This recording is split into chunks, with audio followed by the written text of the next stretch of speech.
সংসারে যতই ব্যথা পাক বা আঘাত পাও, সেটা কোনো বড় ব্যাপার না। বড় ব্যাপার হচ্ছে তার সংসারের কাজ করতেই হবে। আসসালামু আলাইকুম everyone, welcome to our tiny blog. এখন সকালে ঘুম থেকে উঠেছি, উঠে দেখি আমার দুইটা ছানাপানা ঘুমিয়ে আছে। এখন শীতের দিন একটা কাঁথা নিলেও হয় না, দুইটা কাঁথা নিতে হয়, কারণ ছানাপোনাদের শরীরে দিলেও কী করে, বারবার ফেলে দেয়। তার জন্য আমি নাস্তা করে ফেললাম, করে ওরা ঘুম থেকে উঠেছে, ওদের সাথে একটু খেলা করলাম। তোয়া কান্না করতেছে, তোয়া কিছুতেই দোলনাতে বসবে না। আর তুবা তো আরেকজন, তুবা তো ওকে বসাই ছাড়বে, বসা ওকে দুল দিচ্ছে, কিন্তু তোয়া তো অনবরত কান্নাই করতেছে। ও বসতেই চায় না, ওই ভয় পায়।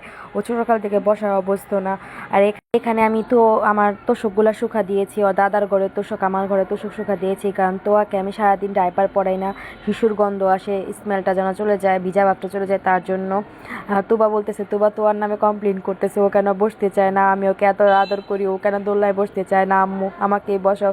তোয়াকে একটু কোলে নিয়ে ঠান্ডা তারপর রান্নাঘরে রান্না করতে হবে, ওদের সাথে খেলাধুলা করা শেষ। এখন এখানে তেল বসিয়ে দিয়েছি, আর এখানে আমার ডাল রান্না হচ্ছে, চুলার মধ্যে ডাল আছে আর কি, ডাল সিদ্ধ হয়ে গিয়েছে, এখন ডাল বাগার দেবো। আর এখানে করলার মধ্যে আলু পেঁয়াজ কেটে সুন্দর করে লবণ দিয়ে চটকিয়ে রেখেছি, যেন করলা তেতো ভাবটা চলে যায়। আর আজকে মুরগির গিলা কলিজি রান্না করবো, এটা হচ্ছে আমার শ্বশুর আর আমি খুব পছন্দ করি। আস্তে আস্তে তুবা তো খুব ভালো লাগে ওদের কাছে। এখন আমি এখানে পেঁয়াজ যেহেতু করলার মধ্যে দিয়ে দিয়েছি, তার জন্য এখানে শুধু তেলের মধ্যে তেল আর লবণ আর হচ্ছে হলুদ দিয়েছি। এখন করলা সব কিছু ধুয়ে সুন্দর করে পরিষ্কার করেছি, পরিষ্কার করে পানিটা ঝরতে দিয়েছি, যেন পানিটা ঝরে তেতো ভাবটা যেন চলে যায়। এখন আমি এগুলো ঢেলে দিব, ঢেলে দিয়ে তারপরে হচ্ছে একটু নাড়াচাড়া করতে হবে, একটু 2-3 মিনিটের মতো আর কি। একটু নাড়াচাড়া করে হালকা যেন মিক্সড করতেছি, তেলের সাথে হলুদের সাথে যেন মিক্সড হয়, যেন রং ভালো মতো মিশে যায়। মিশে যাওয়ার পরে এইভাবে রেখে দিব ঢাকনা দিয়ে ঢেকে, যেন করলার তেতো ভাবটা যেন চলে যায়, আর রান্নাটাও যেন ভালো হয়, আর পুরাটা যেন হলুদ যেন মাখিয়ে যায় করলার গায়ে। তার জন্য, আর আমি আগে করলা একটুও পছন্দ করতাম না, এই করলা পছন্দ করেছে একমাত্র আমার ছোটো মামির হাতে। আমার ছোটো মামি যখন আমি ছোটো ছিলাম আমাদের বাসায় গিয়েছি, উনি করলা ভাজি করেছে, আমি খেতে চাচ্ছি না, আমাকে বলো খাও খাও খাও, পরে খেয়েছি। পর এত মজা, আমি তো সব করলাই শেষ করে ফেলেছি। তখন উনি আমাকে বললো করলার মধ্যে বেশি করে পেঁয়াজ দিলে আর তেল দিলে করলা অনেক মজা হয়, আর একটু লবণ দিয়ে আগে থাকতে ধোয়ার আগে লবণ মাখিয়ে ধুলে নাকি করলার তেতো ভাবটা চলে যায়। এরপর থেকে আমি এই টিপসটাই ফলো করি, আর আমার হাতে করলা এখন কোনোদিনও তেতো হয় না। এখানে আমার ডাল বাগার শেষ, আমার ডাল বাগার দেওয়া হয়ে গিয়েছে, ডালের মধ্যে ধনেপাতা দিয়েছি, ধনেপাতা দেওয়ার পর এখানে ভাত হয়ে গিয়েছে। বা যেহেতু আমরা তিনজন, দুইটা ধরে ছোটো ছোটো বড় মানুষ আছে আর আমি, আর তাই এখানে আমি মুরগির গিলা কলিজা রান্না করব, তার জন্য তেল দিয়ে দিয়েছি।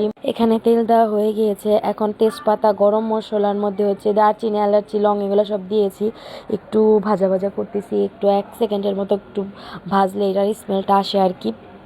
ভাজা হয়ে গিয়েছে, ভাজা হয়ে যাওয়ার পরে এখন এর মধ্যে আমি পেঁয়াজ দিয়ে দিব, কারণ এখন যে তেলের দাম সব আবার বললেন না আমি কিপটা, আমি এত কম তেল দিয়েছি, আমি তেল প্রথমে অল্পই দিই, যখন লাগে আবার পরবর্তী সময় আবার দিই, কারণ শুধু শুধু অপচয় করা ঠিক না। এখন তেলের কেজি 100-200 টাকা হয়ে গিয়েছে, তো একটু সেভিংস করার চেষ্টা করতেছি আর কি, কিপটা বলবেন না।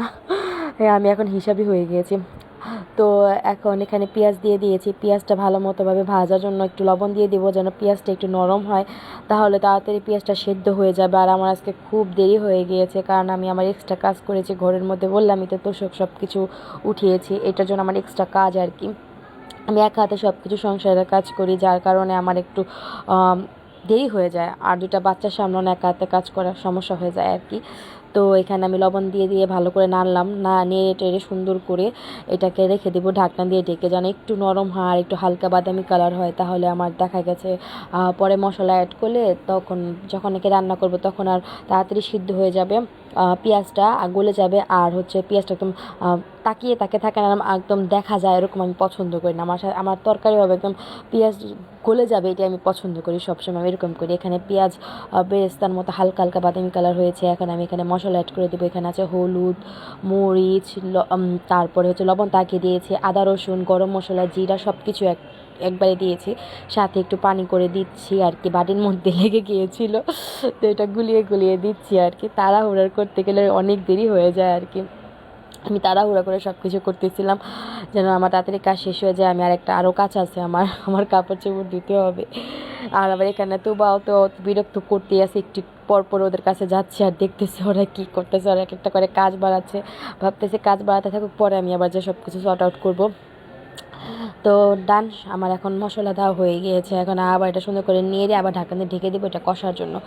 এর মধ্যে আমার করলা ভাজিটাও প্রায় হয়ে গিয়েছে, মানে পুড়ে যাচ্ছে করলা ভাজি। এখন নেড়ে চেড়ে সুন্দর করে ভালো করে হয়ে গিয়েছে, এখন নামিয়ে ফেলেছি। এখন করলা ভাজির ডান শেষ, কাজ শেষ হয়ে গিয়েছে। আর এই করলা ভাজিটা আমার শ্বশুর খুব পছন্দ করে, উনি তো পারলে প্রতিদিনই করলা ভাজি খায়। আমিও ওনার মতো হয়ে গিয়েছি এখন, একসাথে থাকতে থাকতে ওনার মতো। এখন এখানে ধুয়ে ফেলেছিলাম আর কি আগে থাকতে মুরগির কলিজা, গিলা, গলা সব কিছু আর কি, পাখনা সব কিছু ধুয়ে ফেলেছি। ধুয়ে এখন ঢেলে দিলাম, ঢেলে সুন্দর করে নাড়াচাড়া করে যেন মশলাটার সাথে মাখিয়ে যায় সব কিছু, ইয়াগুলা, কলিজাগুলা আর গিলাগুলো সব কিছু যেন মাখিয়ে যায়। সুন্দর করে মাখিয়ে টাখিয়ে এখন সুন্দর করে একটু পানি দিয়ে, সামান্য পানি দিয়ে একটু ঢাকনা দিয়ে ঢেকে দেবো, কারণ আমি আর এখানে পানি অ্যাড করবো না, কারণ এখানে অল্প পরিমাণে, আবার দ্বিতীয় কথা এখানে পানি দেওয়া ছিল আর এখান থেকে একটু পানি উঠবে, তার জন্য অল্প পরিমাণে পানি দিয়ে আমি ঢাকনা দিয়ে ঢেকে দেবো, যেন এই অল্প পানির মধ্যে যেন সিদ্ধ হয়ে যায়, বারবার যেন আমার রান্না করে আর আসতে না হয়।